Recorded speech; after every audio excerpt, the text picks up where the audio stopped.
Hello everyone, welcome in my YouTube channel dear Guruji Ashish sir.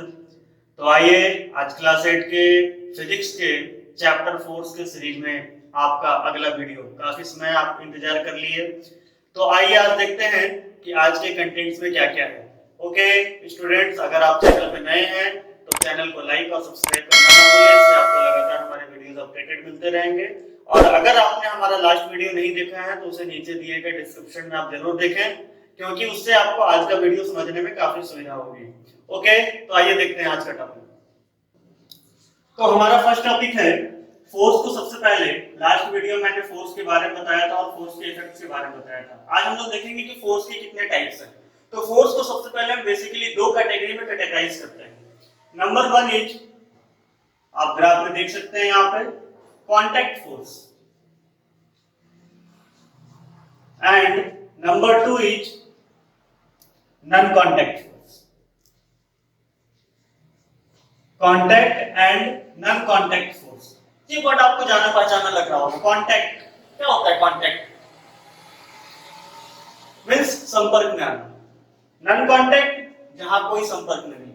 ठीक है, अब कांटेक्ट फोर्सेस को भी फर्दर डिवाइड किया गया है दो कैटेगरी में। Number 1 is muscular force and number 2 is frictional force. Okay, उसके बाद हम लोग देखते हैं non contact force. Non contact force को फिर से तीन कैटेगरी में कैटेगराइज किया गया है।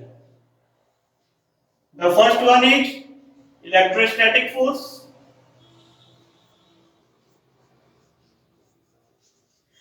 Second one is magnetic force, and third is gravitational force. वही आपका जाना पहचाना। ओके दोस्तों, तो आइए इसको हम वन बाय वन करके डील करेंगे। और इन सारे टॉपिक्स को डील करने से पहले दो टाइप्स के फोर्सेस हमें समझना बहुत जरूरी है। सबसे पहला बैलेंस्ड एंड अनबैलेंस्ड फोर्स। भाई ये बैलेंस्ड और अनबैलेंस्ड फोर्स क्या है, इसको भी हम लोग समझेंगे। और बैलेंस्ड और अनबैलेंस्ड फोर्स हमारा डिपेंड करता है नेट या रिजल्टेंट फोर्स पे। नेट और रिजल्टेंट फोर्स, तो इन सारे टॉपिक्स को हम लोग आज के वीडियो में डील करेंगे। तो आइए देखते हैं वन बाय वन आज का टॉपिक। सबसे पहले हमारा जो आज का पॉइंट है वो है नेट फोर्स या रिजल्टेंट फोर्स। नेट या रिजल्टेंट फोर्स क्या है? हम किसे कहेंगे नेट फोर्स और किसे कहेंगे रिजल्टेंट फोर्स? सबसे पहले मान लिया जाए कि कोई एक ऑब्जेक्ट आपके पास रखा हुआ है। जस्ट सपोज एक टेबल है या कोई बॉक्स है आपके सामने रखा हुआ है, और आपके घर में दो तीन भाई बहन है। जस्ट सपोज 3 भाई बहन है। ठीक है, एक बॉक्स वो दीवार से सटा हुआ है, एक दीवार के साइड धकेल रहे हैं, दूसरा लेफ्ट साइड से धकेल रहे हैं, और तीसरे राइट साइड से धकेल रहे हैं। और अगर तीनों का फोर्स इक्वल है तो क्या वो बॉक्स मूव करेगा या क्या वो टेबल मूव करेगा? चलिए एक डायग्राम के द्वारा हम इसको समझते हैं। जस्ट सपोज ये हमारा बॉक्स है। ठीक है, अब इस बॉक्स को आप इधर से 40 न्यूटन का फोर्स लगाकर पुश कर रहे हैं। ठीक है, और आपका दूसरा भाई इधर से वो भी 40 न्यूटन का एग्जैक्टली फोर्स लगाकर पुश कर रहा है। अब बताओ बॉक्स किधर मूव करेगा? आइदर लेफ्ट साइड और right side. Are you confused? No, actually the box will not move. Box move ही नहीं करेगा। क्यों मूव नहीं करेगा? बिकॉज दोनों साइड से लगने वाला फोर्स का जो मैग्नीट्यूड है, जो क्वांटिटी है, वो एग्जैक्टली इक्वल है। अब इसी को हम मूव कर रहे हैं। जस्ट सपोज कि आप 40 न्यूटन का फोर्स लगा रहे हैं और यहां आपके भाई के साथ कोई एक और पर्सन आ गया और वो भी 50 न्यूटन का फोर्स लगा दिया। अब बताओ बॉक्स मूव करेगा क्या? ऑब्वियसली करेगा। किधर करेगा? Towards left. क्यों करेगा? Because here is the total force of 90 Newton and in this direction the total force is only 40 Newton. अब बताओ कि इस पूरे बॉक्स में एक्चुअली फोर्स लगा कितना? तो इधर से 40 न्यूटन एंड ये लेफ्ट साइड और राइट साइड से हमारा लगा 40 plus 50 Newton, right side that means total हमारा 90 न्यूटन। एग्जैक्टली फोर्स हमारा कितना लगा बॉक्स पे, तो दोनों का डिफरेंस, क्योंकि डायरेक्शन अपोजिट है तो दोनों का डिफरेंस हम कैलकुलेट करेंगे। Exactly 90 minus 40 that means net force हमारा 50 न्यूटन का इस बॉक्स पे काम किया और 50 न्यूटन के फोर्स से बॉडी राइट साइड की ओर मूव करेगा। समझ में आई बात? तो इस तरह के डेली लाइफ में बहुत सारे मल्टीपल एग्जांपल्स आपको देखने को मिलेंगे जहां पर आप मल्टीपल डायरेक्शन से फोर्स लगाते हैं, एक साथ सारे के सारे लोग मिलकर के फोर्स लगाना शुरू कर दिया और अगर डायरेक्शन अपोजिट है तो क्या होगा? क्या बॉडी मूव करेगी? नहीं, बॉडी जहां है वहीं रहेगा, उसमें मूवमेंट बिल्कुल भी नहीं होगा। और आप देखते हैं कि भाई हम लोगों ने बहुत ताकत लगाया बट काम नहीं हुआ और कहीं पर बहुत थोड़ा ताकत लगाया बट काम हो गया। क्यों? क्योंकि वहां साइंटिफिक वे में काम किया गया और यहां साइंटिफिक वे में काम नहीं किया गया। This is the importance of science and applied science. Okay, तो आइए देखते हैं नेट रिजल्टेंट फोर्स का define. When two or more forces acting on a body, then their algebraic sum तो समझ रहे होंगे। algebraic sum का मतलब सेम डायरेक्शन वाले में हम ऐड करेंगे और अपोजिट डायरेक्शन वाले में हम सबट्रैक्ट करेंगे। This is known as algebraic sum. Then their algebraic sum represent its net force. Algebraic sum उसका नेट फोर्स को रिप्रेजेंट करेगा। ओके, अब नेट फोर्स पे डिपेंड करता है दो तरह का force. First one is balanced and second one is unbalanced. Balanced and unbalanced force. तो सबसे पहले बैलेंस्ड फोर्स क्या है? बैलेंस्ड फोर्स के बारे में हम लोग जानेंगे। अभी मैंने एग्जांपल दिया कि एक टेबल है, एक ऑब्जेक्ट या किसी भी ऑब्जेक्ट को दो अलग-अलग डायरेक्शन से अगर इक्विवेलेंट अमाउंट में, सेम अमाउंट में अगर फोर्स अप्लाई किया जा रहा है तो बॉडी दोनों में से किसी डायरेक्शन में मूव नहीं करेगी और दोनों बॉडी के द्वारा लगाया गया फोर्स, उन दोनों लोगों के द्वारा लगाया गया फोर्स जो दोनों डायरेक्शन में लगा रहे हैं, अपोजिट डायरेक्शन में लगा रहे हैं, दोनों के दोनों फोर्स वेस्ट चला गया, दोनों में से कोई भी काम नहीं करेगा। इसी को हम कहते हैं बैलेंस्ड फोर्स। वहां पर फोर्स फुल्ली बैलेंस्ड है, काम बिल्कुल भी नहीं होगा, कितना भी ताकत लगा लो कोई काम नहीं होगा। इसको डिफाइन करते हैं। When net force of acting on the body, net force acting on anybody is zero. अगर नेट फोर्स जीरो है then the force will be balanced. Force क्या होगा? फुल्ली बैलेंस्ड होगा। ठीक है, फॉर एग्जांपल यहाँ पे एक बॉक्स मैं बना रहा हूं, आप देख सकते हैं ये हमारा एक बॉक्स है और इस पर इस साइड जस्ट सपोज 20 न्यूटन का फोर्स लगा रहा है और इधर से कोई दूसरा आदमी ये भी अपोजिट डायरेक्शन में 20 न्यूटन का फोर्स लगा रहा है। तो जब डायरेक्शन अपोजिट होगा तो हम डिफरेंस निकालेंगे। 20 minus 20 that means net force is zero. That means body का मूवमेंट किसी भी डायरेक्शन में देखने को नहीं मिलेगा। और ये याद रखना कि अगर रिजल्टेंट फोर्स डायरेक्शन अपोजिट है, इफ डायरेक्शन इज अपोजिट, अगर डायरेक्शन अपोजिट है, दो या दो से अधिक लोग अपोजिट डायरेक्शन में फोर्स अप्लाई कर रहे हैं, तो वहां रिजल्टेंट फोर्स निकालने के लिए हम सारे फोर्सेस का डिफरेंस कैलकुलेट करेंगे, उसे माइनस करेंगे। और अगर हमारा डायरेक्शन सेम है, if direction is same, then resultant force क्या होगा? Net force will be equal to their sum. Net force क्या होगा? उनके सम के बराबर होगा। इसे आप नोट में देख सकते हैं, ये बहुत ही इंपॉर्टेंट पॉइंट है। जब भी दो या दो से अधिक फोर्स सिमल्टेनियसली एक साथ अगर सेम डायरेक्शन में लग रहा है तो हम ऐड करेंगे, और अगर अपोजिट डायरेक्शन में लग रहा है तो हम उसका डिफरेंस कैलकुलेट करेंगे। ये हमारे नेट फोर्स के वैल्यू को कैलकुलेट करेगा। ओके, तो आइए अब देखते हैं हमारा next topic, unbalanced force. Unbalanced force में क्या है? तो अनबैलेंस्ड फोर्स में आपको मोशन होता हुआ दिखेगा, अनबैलेंस्ड फोर्स में आपको काम होता हुआ दिखेगा। इसमें क्या है? तो किसी भी बॉडी पे लगने वाला फोर्स अनबैलेंस्ड है, किसी एक डायरेक्शन में ज्यादा मैग्नीट्यूड का फोर्स अप्लाई हो रहा है। लेट अस सपोज कि हमारा कोई बॉक्स है और इस बॉक्स को दो लोग सेम डायरेक्शन में पुश कर रहे हैं। इधर से भी 20 न्यूटन का फोर्स एक आदमी लगा रहा है और दूसरा आदमी भी 25 न्यूटन का फोर्स लगा रहा है, और दोनों सेम डायरेक्शन में। देखिए एरो का साइन ध्यान दीजिएगा, एरो का साइन फोर्स के डायरेक्शन को रिप्रेजेंट कर रहा है कि फोर्स किस डायरेक्शन में अप्लाई किया जा रहा है। तो दोनों सेम डायरेक्शन में अप्लाई हो रहा है। यहाँ पर नेट फोर्स क्या होगा? हमारा नेट फोर्स का वैल्यू दोनों के सम के बराबर होगा। That means 20 plus 25 newton, add करेंगे total is 45 newton. Total 45 newton का फोर्स इस बॉडी पे अप्लाई होगा, और ये बॉडी मूव कर सकता है अगर इसके द्वारा लगाया गया फोर्स सफिशिएंट रहा तो। जरूरी नहीं है कि मूव करेगा। मैंने अपने लास्ट वीडियो में इस चीज को एक्सप्लेन किया है कि फोर्स जरूरी नहीं है कि किसी बॉडी पर लग गया तो बॉडी मूव कर जाएगा, लेकिन अगर उस बॉडी को मूव करने के लिए सफिशिएंट है तो यहाँ पे बॉडी मूव करेगा।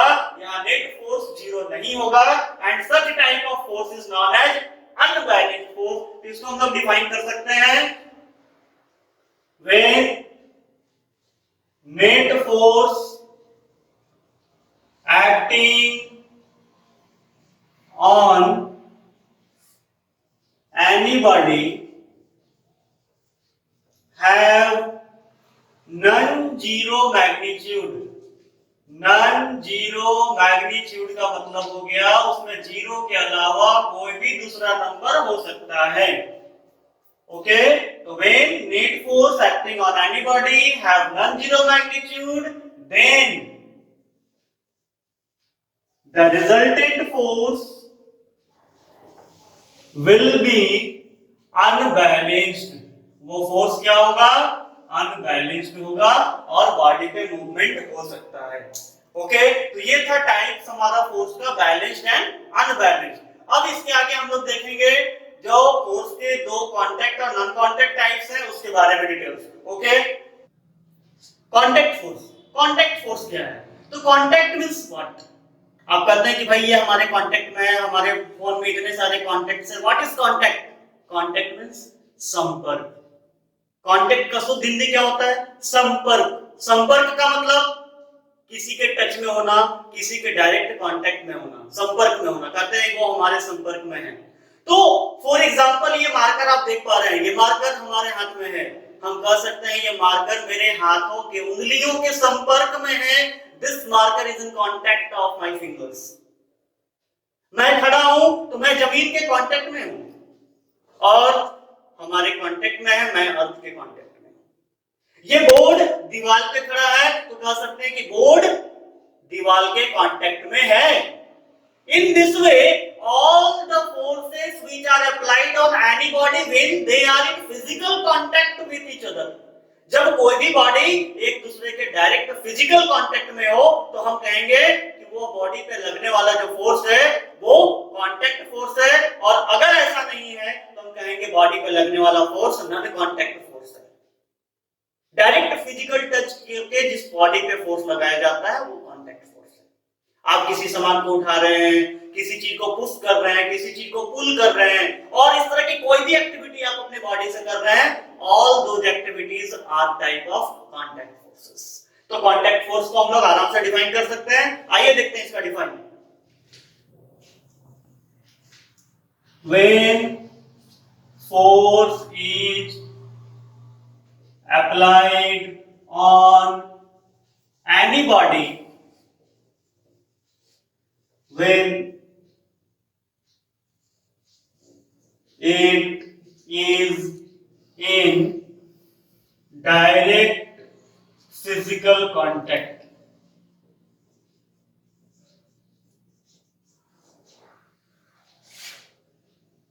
Then it is known as, तब हम इसे क्या कहेंगे, contact force. Then it is known as contact force. Examples में कांटेक्ट फोर्स के दो टाइप्स हैं। Number one is muscular force, number one is muscular force and number two is frictional force. Frictional force, okay भाई। Muscular force क्या है, कहते हैं ना भाई उसके मसल्स तो बहुत तगड़े हैं, हाइट पूरा मसल्स बना के लिया है, बंदे ने बहुत हेवी मसल्स बनाया है, वो बंदा बहुत मस्कुलर है।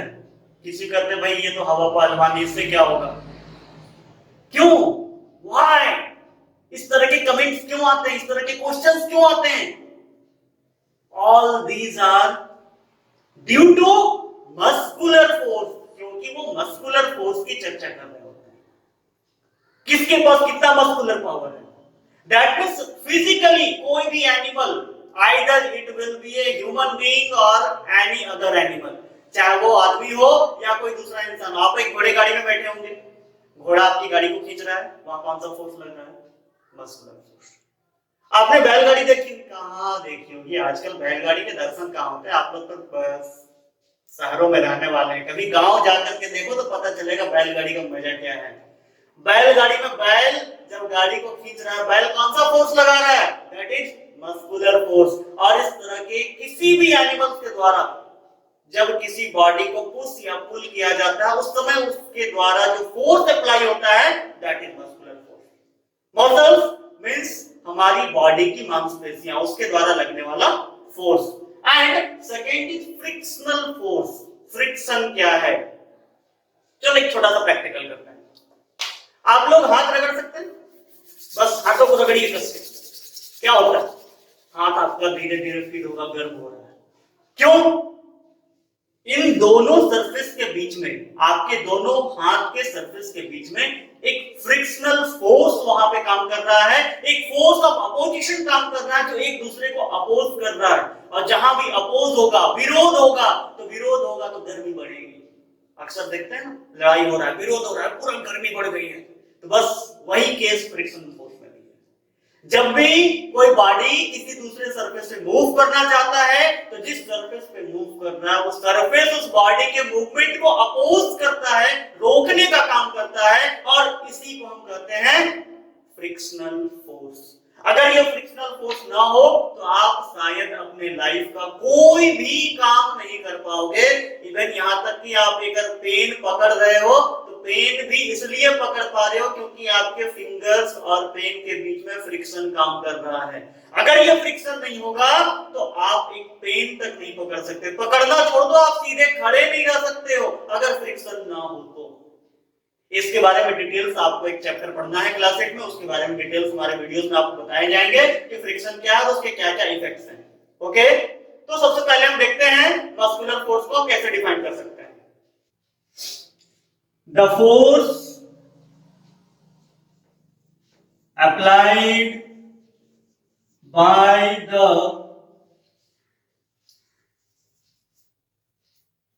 Muscles of animals body, animal के बॉडी के मसल्स के द्वारा जो फोर्स अप्लाई किया जाता है उसे हम क्या कहेंगे, muscular force is known as muscular force.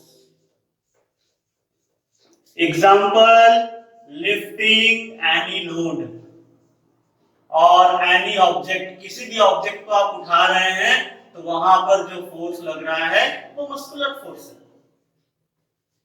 Pulling a cart, pulling a cart bye horse, एक घोड़ा गाड़ी को खींच रहा है, कौन सा फोर्स लग रहा है, मस्कुलर फोर्स लग रहा है।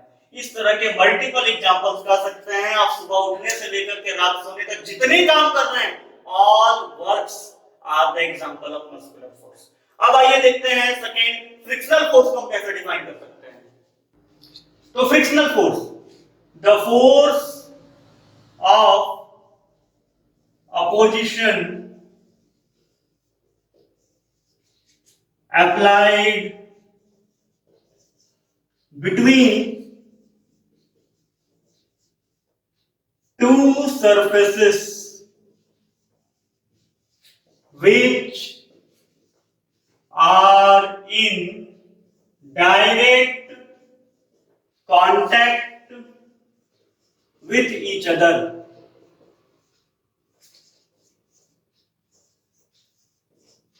अगर कोई भी दो या दो से अधिक सरफेस एक दूसरे के डायरेक्ट कांटेक्ट में है तो एक दूसरे के डायरेक्ट कांटेक्ट में होने के कारण उसके सरफेसेस के बीच में जो फोर्स ऑफ फ्रिक्शन काम कर रहा है, जो फोर्स ऑफ अपोजिशन काम कर रहा है, that is known as frictional force. इसके मल्टीपल एग्जांपल्स हैं, आप देख सकते हैं।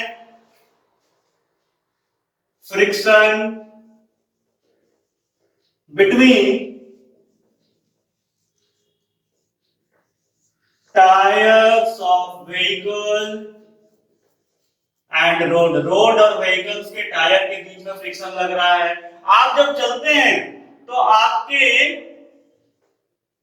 Feet between your feet and surface, आप जब चलते हैं तो सरफेस और आपके पैरों के बीच में जो फोर्स काम कर रहा है वहां भी फ्रिक्शनल फोर्स है। और इस तरह के बहुत सारे एग्जांपल्स आप देखने लायक में देख सकते हैं। जहां भी दो सरफेस एक दूसरे के कांटेक्ट में आया वहां पे फ्रिक्शन काम कर रहा है। ओके, तो thank you for watching my video. आप अगले वीडियो को जरूर देखें जिसमें मैं नॉन कांटेक्ट फोर्स को डिटेल्स में एक्सप्लेन करूंगा। Okay, thank you.